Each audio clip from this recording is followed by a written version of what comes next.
देखा ये इतना धान बा कै रुपये दिहाड़ी लेता है। देखा प्रधान 3 जने ही 1500 रुपये ले भाई। ठीक है हमका जल्दी चाहिए पीट के। जल्दी? हाँ देखा प्रधान इतना जल्दी हो एक खीवा मंगा दे आधा घंटा में तहा पूरा धान पीट के खत्म कर दे भाई। ठीक है मिल जाए। हाँ जा ले क्या बा।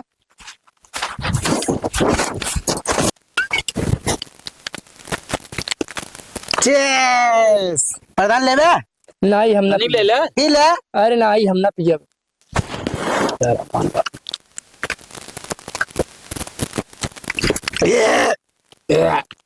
पी ले है भैया।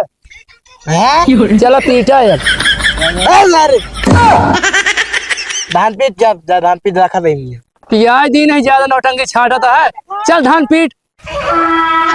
नौका सारे हमसे कैसे बोल पे तो का सारे हम खरीद ली 2 मिनट का 2 मिनट तो ता हिम्मत कर चल धान पीट पीट दे का दिना पीट मम्मी रे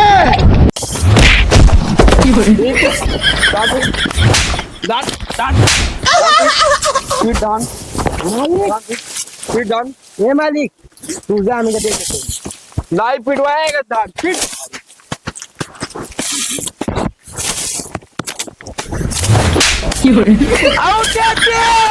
पिटते रहे रुके ना आवत हम पानी